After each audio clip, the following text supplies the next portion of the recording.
They are from operations like the Collaborative Air Force, the Yankee Air Force, the Warbirds of America, and the Canadian Warplane Heritage.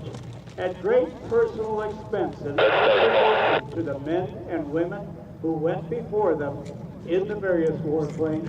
Good, your blend is confirmed. You're going to be 500 foot and below. That's it, 500 feet below for 1 hour. Thank you, best forward speed to the west. Towards west, 4 hours. Who gave the ultimate cost, their lives. Now, if you see the smoke coming towards us, we're going to have what Charlie Hillard used to call a busy sky. First of all, the Red Star aircraft are coming in straight in front of us in what we call the Big Arrow. Now, these are the CJ-6 Chinese aircraft and the Yak aircraft from the Russians.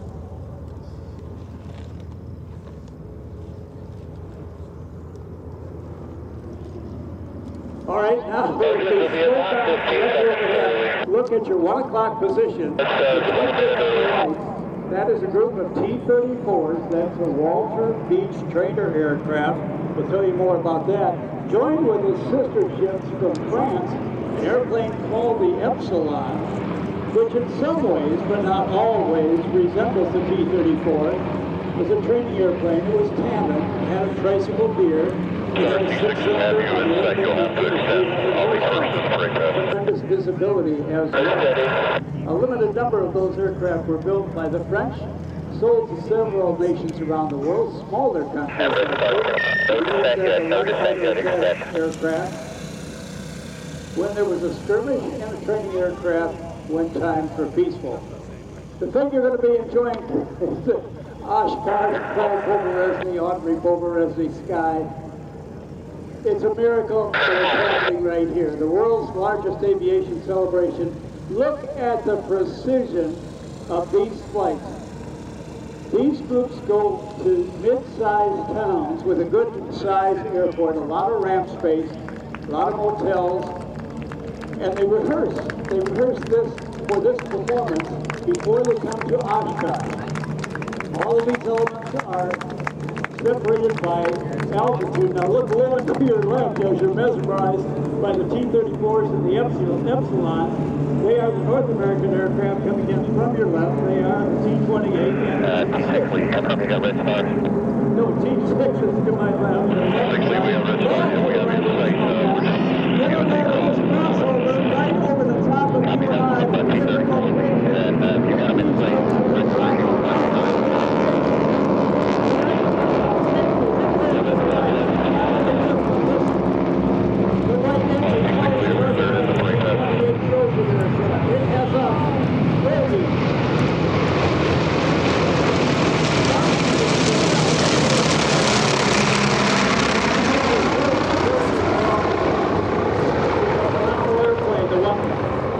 Exiting off to our left, the T-28. It was the first trainer.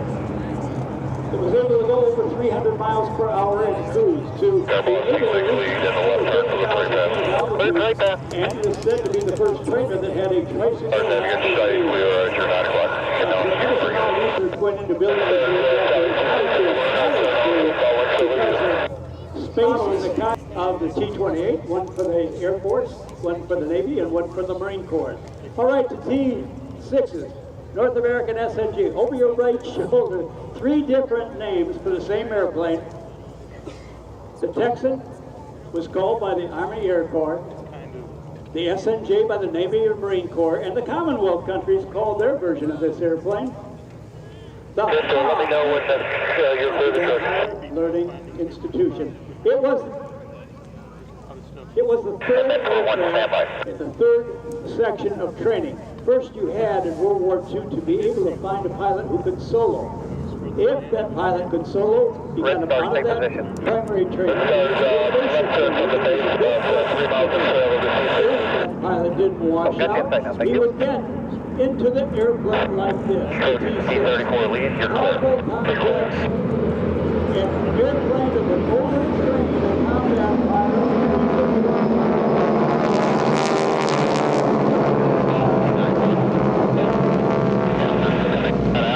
You can probably plan 2 passes for the Epsilon due to the delay there, and I'll tell you one more update. Thank you. Epsilon, do you have the red stars in sight? And some people, some publications will say there are well over 20,000 of these aircraft that have been manufactured. Still very popular in the racing world. We will be racing them at Roswell in September, the new home of air racing. Now, over your right shoulder again, Peter in the woods off to your right. Another photo opportunity. It is the Red Star aircraft, the Parade Pass. You'll get a chance to see all these colorful paint schemes on the ground when you and your friends and family browse into the Warbird area. Warbirds on review. They have great speakers there during the day. They have pageantry and the colors, the photo opportunities, the people you can meet. It is just an extraordinary effort to let me know when you're out. put on T-34, let me know when you're in left base. why. T-34, we'll go big arcing left base now. Of the people who sacrificed got us to the freedom of the Oshkosh skies. Some people think these two aircraft, the CJ-6 from the Chinese and the Yak aircraft, were similar. There's quite a bit of difference in those aircraft, distinctly different. Designed in different parts of the world by different people. T-6s, let me know when you're in your altitude block. They also have a radial engine. They're popular in North America. They are robust. They have a radial engine that has a good part. The CJ-6 aircraft big stuff with about 285 horsepower. The Russians kept upping the horsepower in the Yak aircraft. Some of them are nose wheels, some of them they have a unique little feature. You know, Russia was to operate in, and they had shutters in front of the engine around the cowling instead of cowl flaps to keep the engine from running. Here are the Epsilon we're talking about. The French aircraft have become popular in the U.S. The production run on this was not... We're not going to be able to get that back in there. They're 2 minutes out. Continue to your hold. Back to the hold. Or the T-6s, but still a very popular airplane. Epsilon. They're making a circle out in front of us. When these groups of pilots go to the various outlying cities that I talked to you about to be able to get qualified and to hone their skills to be able to fly in formation, they do it at their own personal expense. Now, the folks behind our green room can see these airplanes, but they're going to be flying to us. There's the T-28. Listen to that engine. That is one sweet sound. Two different horsepowers, one for the Air Force that had long runways, one for the Navy that had shorter runways and also operated around the deck of an aircraft carrier, and another for the U.S. Navy. You can tell, the Marine Corps that is, you can tell the carrier aircraft on the T-28 which are behind us and off to my right by the fact it has a tail hook. When they put the tail hook on the bottom of the fuselage underneath the rudder, they had to shave some of the rudder square footage, so they just added more on top to get the same values. Because of the hard landings on the deck of an aircraft carrier, they also shortened the diameter of the prop. Here comes an extravaganza. I hope you have enough film left in your telephone.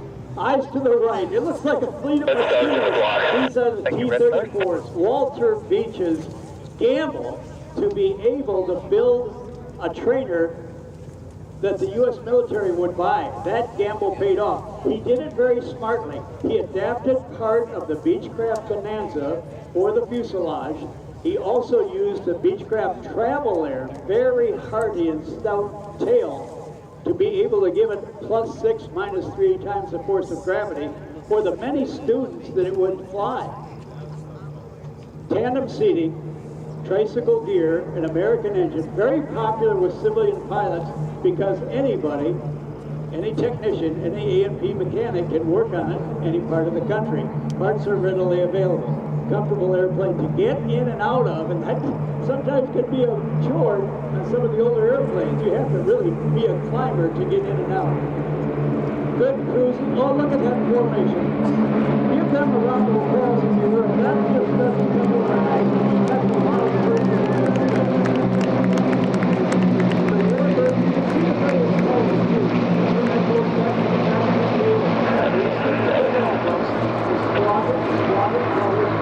Sometimes even crew flew the airplane, whether they were trainers or attack aircraft. for fighter aircraft or bomber aircraft, the heritage of the airplane means a lot to the current stewards. Now, did I say owners? If I did, that's a mistake, because they are all these owners say, no, we're just temporary stewards, and when our time is up with the airplane, I hope it goes into the hands of somebody who will continue. One flight of 1634, heading northbound for the downwind end. Of course, we're going to have quite a number of other aircraft in the Warbird extravaganza, as much as 45 minutes long, sometimes an hour long. And we're going to be putting a lot of things in the sky in a coordinated fashion. Easy for you to say.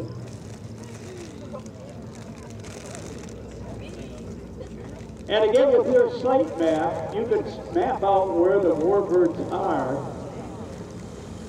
and take a walk, stroll up there, spend a better part of the day. There is food and beverage available for sale up there. It's a full day. All right, another smoker coming in from your left and your right. Oh, I love this. I love this conversion.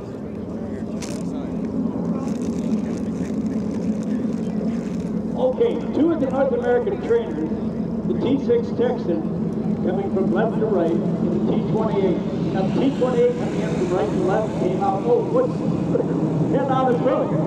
Red Star's coming in for a triple cross. This takes so much coordination, different speeds, altitude acceleration. He's coming towards left to right. Up and around over the top. That's how cool is that? The T-28 from the Red Stars. Just see the big delta. Two delta formations with its trail behind. Let's start to see that left-hand turn back to orbit. Oh, these folks are good. Men and women, by the way, I don't want to categorize one or the other. We have a tremendous amount of variety in the cockpit. Just make sure you stay on the east side. Flying is not as easy as it looks. Ground for we're in the block. We're clear over a strange environment. Understood. You need to stay on the east side.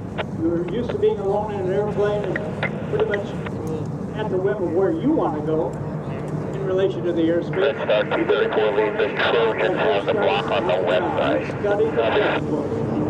Study the films as you can. And then you go into what we call tabletop exercise. From over the top of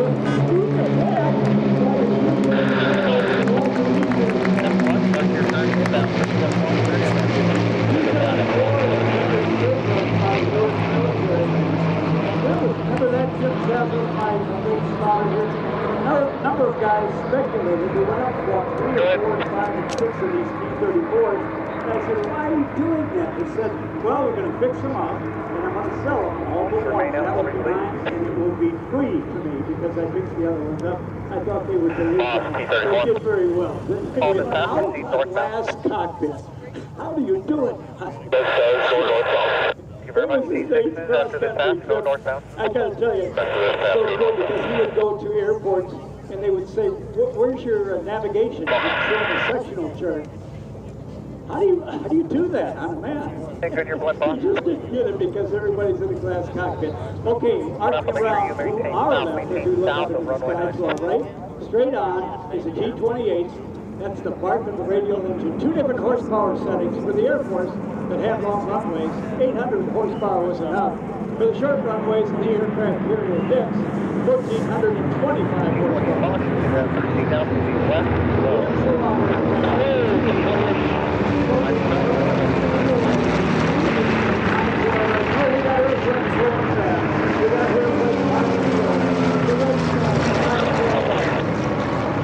Those are the communist country aircraft. State level flight, you see they're arcing around, filling up the sky with smoke. Artistry in the sky, all free choreographed as well. And again, I don't want to overemphasize, all at personal expense.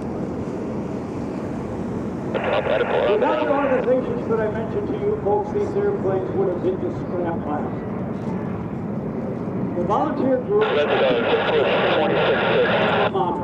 it is simply keep them Epsilon, you're clear to land. They say, yes, it would be great to sleep in the museum, but the kids have to know, as the T-6 SNJ by North America comes in from our right to our left, right over the top.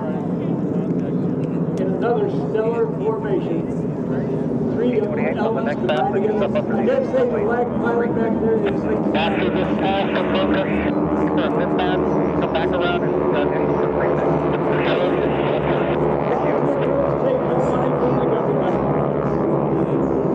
One example is the commemorative Air Force, 116 flying airplanes, 10,000 volunteers that keep them in the air with fundraising, with selling rides. T-34 boss. Doing the work free of charge. Go ahead. How long is your run-in? And those people... Stand by one. Looks like about 3 minutes from here, but I'm loose at the point. I need a couple minutes to get it back. No problem. We're going to be working on it. I'm trying to get you at least a 13, if not COT. That's what the kids... Okay, copy that. That'll work. I think that we're kind of working in real time just now, but I'm trying to give you a target to shoot for. Let's shoot for 12. Okay, yeah, I won't need a target. If you just give me a 4 to 5 minute heads up, that'll be plenty of time. We can work in real time from there. The Epsilons now in front of us, rolling out. You can see what I mentioned. They have tandem canopy, a lot of visibility, and they somewhat, listen to the roar of this. That has to be a T-28. I can close my eyes and hear that from them. Big, there you go, Trojan. Thanks. Now go ahead and start your left turn now. Set yourself up for initial land.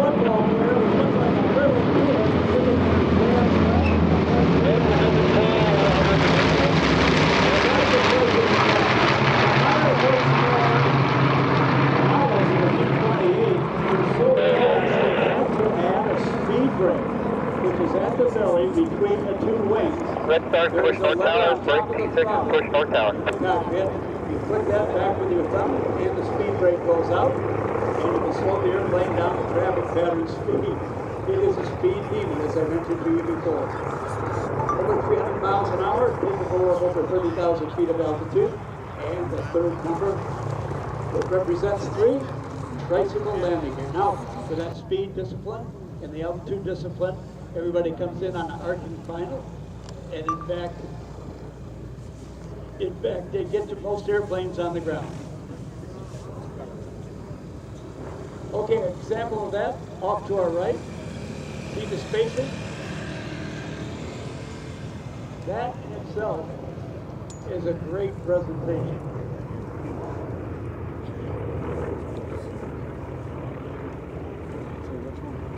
Off to your left, you'll see the aircraft braking for the other runway. 136, clear to land. Clearing. Trojan, clear to land, 36. Any activity here?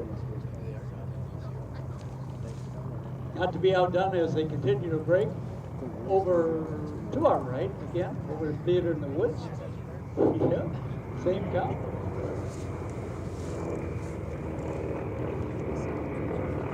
These dedicated flyers, some professional flyers, but not all of them. Some military pilots trained, but not all of them. Get you guys, get yourself assembled. Stand by. T-34.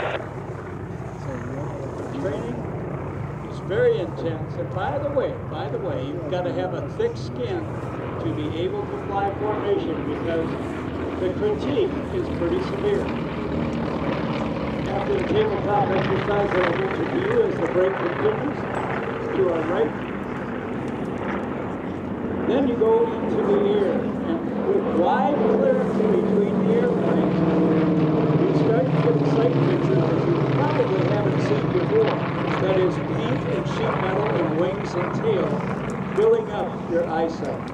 Eventually, when you get good, you'll tuck it in, you'll find a paint line, a rivet line, a number, or a letter, and that will be the spot that you constantly make. Mind that cockpit, how big the tandem cockpit is on that aircraft rolling out, different paint schemes. T-34 is negative on the north pattern. I got one more element out there trying to recover. That I talked about, you can see over the tower. I do have aircraft still in the north pattern. See the blue and white airplane? See the okay, confirm here. We're still inbound for the missing man. We are bringing that now. Looks like 3 minutes and 50 seconds on volume 2. Copy that. You still have aircraft in the north pattern. Continue inbound. Short and drop, as I mentioned, because of what's called a controlled crash, as opposed to a landing on the deck of an aircraft carrier. And they didn't want to damage the prop because of the damage inside of the engine. And the airplane is rendered unserviceable. Say again? And has to get work done on. Looking to be on time. We're working. I think we are going to be on time. I do. Roger that. EAA Bob Hoover. T-34, call 2 minutes. All right, now as we get airplane right, still for landing, I'll get all you folks with your perfect vision to look straight out in front of you. And we're going to have, in about 2.5 minutes or so, the missing man formation.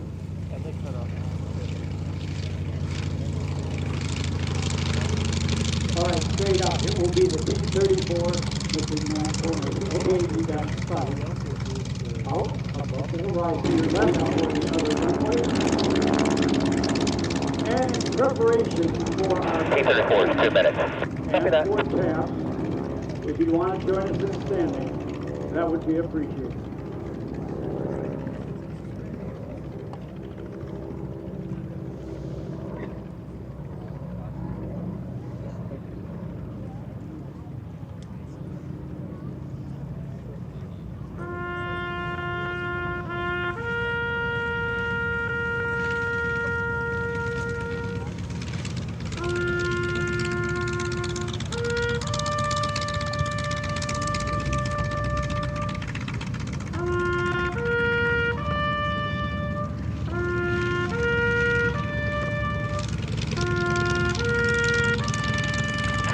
T-34 has got a blimp on the horizon up there. Any idea of his altitude?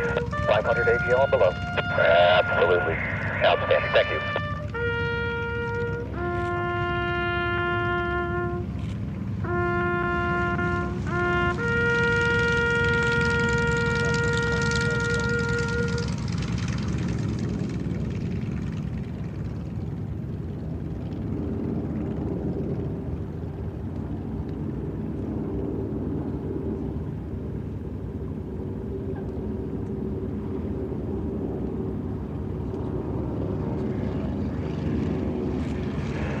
Eagles.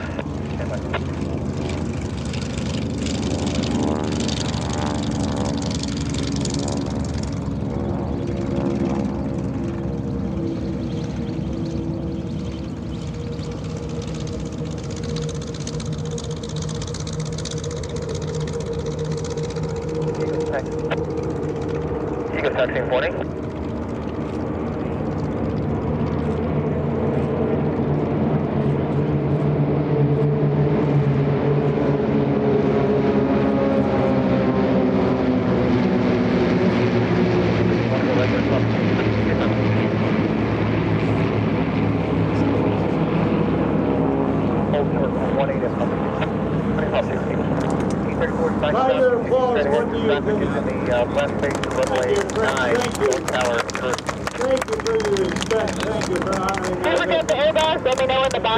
Warbirds of America, the members of Air Force, Canadian Warplane Heritage, the Yankee Air Force, just to name a few. Throughout the course of the week, my great spotter, Jim Zazos, and I will be back. Yours truly, Danny Clisham, the host that loves you most, signing off till tomorrow.